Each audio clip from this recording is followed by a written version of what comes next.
Hey everybody, it's Maria, and today I'm talking to you about fiction and nonfiction and what that means to me. Now, I had a viewer a couple of days ago put a comment below just saying they would appreciate it if I was more specific when talking about books, if it was a fiction or a nonfiction book, and so that viewers can make more wise or informed choices about what they are going to read. And it kind of struck me as a funny comment because I don't really think in terms of that anymore. I read about half and half, and I do that for a reason, which I'll go into in a little bit. But for me, there's so much important in both. And if I were to just read fiction or just read nonfiction, I would feel like I'd wasted an opportunity. And I'll explain a little bit more in a second. Again, I've always been a voracious reader. I guess started when I was around 3 is when my mom said I started reading. And ever since then, you could not get a book out of my hands. I remember hiding a book under the bathroom sink so that whenever it was bedtime, after getting caught staying up too late reading in bed, I would go off to the bathroom when everybody was in bed, and then I'd read in there for a while until my mom's like, "Hey, are you okay?" And I'd say, "Oh, I'm just going to the bathroom. I'll go back to bed in a second." And then I would put my book underneath the sink, and I'd go back to bed and wait a little bit until I can sneak out again and read some more. So that's just how I've always been. I read a lot of American Girl novels. I read a lot of historical fiction novels for kids. That was Nancy Drew, those kinds of things for fiction. However, I have always loved nonfiction. Whenever I walk into a library, I get that overwhelming sense of like, I can know anything, I can find out anything. And just, I get super excited and the blood pulses and all the feelings. So I'll kind of show you a couple of the nonfiction ones that meant so much to me as a kid.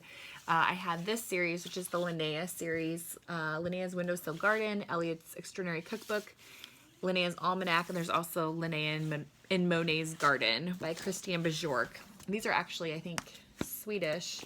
But these books, I don't know how many times I read them. It was a lot. Again, yeah, art, nature, and cooking. Shocking. That's just always been a happy obsession of mine. I also really loved this values series. It's this one's value of compassion, this one's value of kindness. But they had all different historical figures, and I have the whole set. Well, most of the set. I'm missing a couple. Nellie Bly, I don't know where I put her, but I need to find her again. So this, I was always super interested in historical figures and learning about their lives and what made them tick, especially from childhood on. I always loved reading what inspired them to do the work that they did, and I just thought that was cool. And then these ones, the Usborne's Children's Encyclopedia, and Joe Kaufman's big book about the human body. There's a Dictionary of Cultural Literacy that I guess was my mom's, but I read that thing so many times. I just always fantasized about reading through the entire Encyclopedia Britannica. That's just who I am, because I always wanted to know all these different things. Trivial Pursuit's one of my favorite games.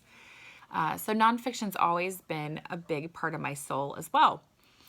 Now, as I went through school, I read, a lot of what I was supposed to read in school, which happens to be a lot of fiction when it comes to literature. And then I kind of I'd read nonfiction for some classes and things. In undergrad, I studied family science and psychology, so I did do some reading on family issues, counseling, therapy styles, relationship advice books, those kinds of things for my major, and always really appreciated that. I also had a very big fascination with female development, which I'll kind of talk to you guys about in the book I'm going to do about becoming a feminist. I read a lot of those kinds of books about what makes women think the way they do about themselves, whether they were adolescent women or grown women or even just the formative years. So I just absorbed so many nonfiction books about child development and advertising and media and how it plays a role in our thinking.